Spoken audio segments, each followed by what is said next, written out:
Okay, we are in video 6 of the 7 video series tutorials for stage 5 of the company creation project. This particular video is designed to assist you with part 5 of the stage, which is the break-even analysis. You may notice that there's not actually a designated tab on these Excel files that's devoted to this particular stage. Part of the reason is because the information that you would need to calculate your break-even is already available on these different tabs, in particular this tab and your sales tab. And the other part of the reason is I'm under the assumption that you all should be fairly familiar with how to calculate your break-even quantity, because you were asked to do that as part of your assignment, your module assignment from last week. So really the intention of this week is that, okay, now all of you have individually calculated your break-even quantity and perhaps kind of worked through the different fixed costs and variable costs. You've already done that as part of the first parts of this assignment. Now it's time to kind of bring all that information together and really collaborate as a team and really perform, instead of something called the break-even quantity, is now you're really performing something called break-even analysis, in which you figure out the quantity, but you actually use that as a decision-making tool in terms of how to improve the potential performance and ultimately the profitability of your company. So in order to do that, you first need to calculate the break-even quantity. And if you recall from your assignment from last week, and it's also outlined on your assignment sheet, you do that through a simple formula. The formula is your fixed costs, and it can be your fixed costs per day, per week, per month, per year. You can really figure out your break-even quantity for any amount of time that you want to, as long as you keep all of your variables consistent. But for the purpose of this assignment, we are going to do the fixed cost and therefore the break-even quantity over a year's time. So back to the equation, your break-even quantity is your fixed cost per year, and you divide that by your unit cost your unit price minus your unit cost, whatever that value ends up being. So how do you find those figures? Well, your fixed costs per year, you actually is right here. It is a combination of your administrative, your overhead, your other expenses if you happen to have any. So it's all of this right in here. But you'll also, for the purpose of the break-even point, we'll also add in this financing expense, because that is, after all, it is a fixed cost. It's something that you are required to pay on a monthly or yearly basis, depending on your loan agreement, regardless of the production. Even if you sell 0 products that year, you still have to pay back that loan.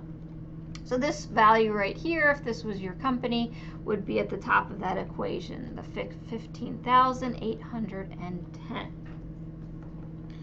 Then you need to figure out your unit price. So again, that's something that you've already determined right here. We've decided that our unit price is $5.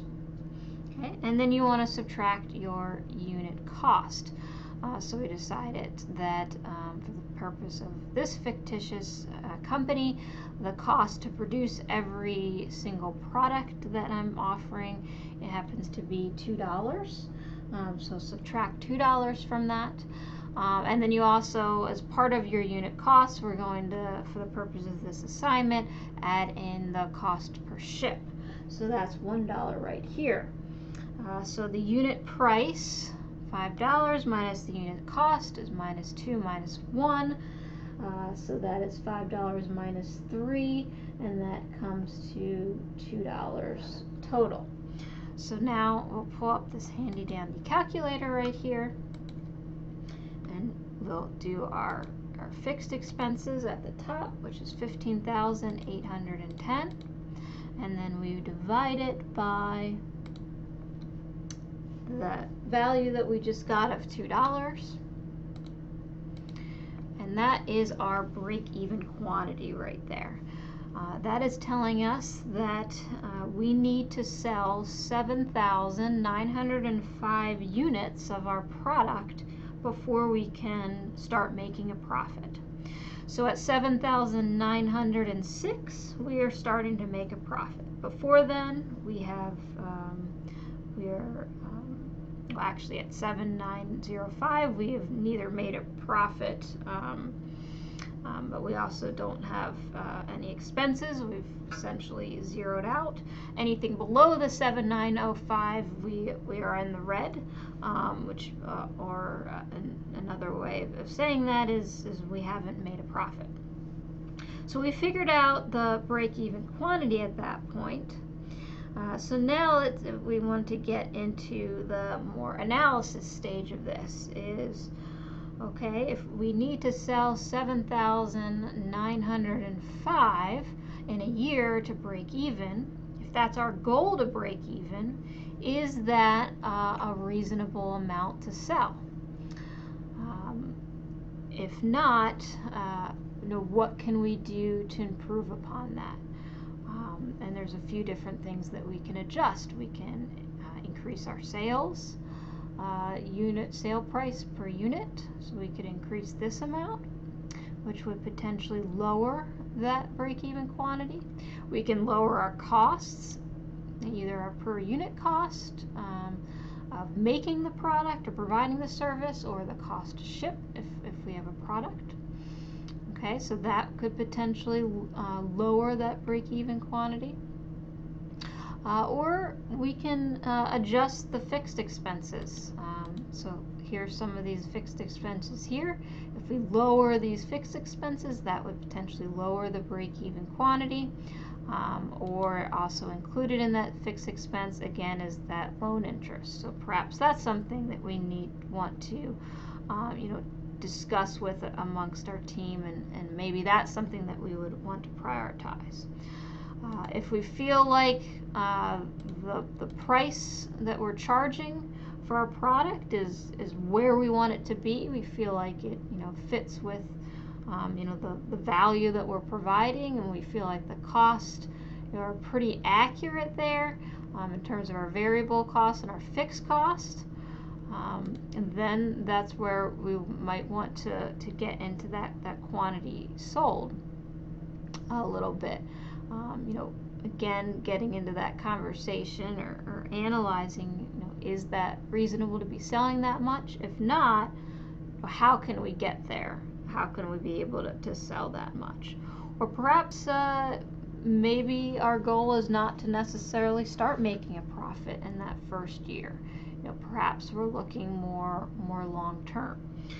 So those are all of the different decisions that you'll want to be making as it relates to your break-even calculations for part 5 of this stage of the project.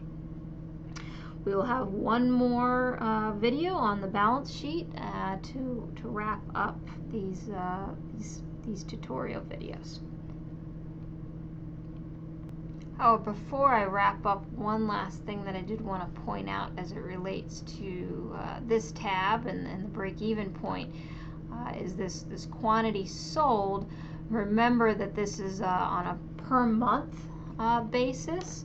So that's 1,000 units of the product that we'd estimated per month, but that would actually be times 12 months would get you to 12,000 units of the product. So for the purpose of this break-even point of 7,905, it looks like that we actually have reach that break-even point and are actually entering into the profitability range for this particular company, which obviously is something that companies would ultimately at some point want to strive for, if not in their first year. Okay, that will officially wrap up this video, video 6 that is.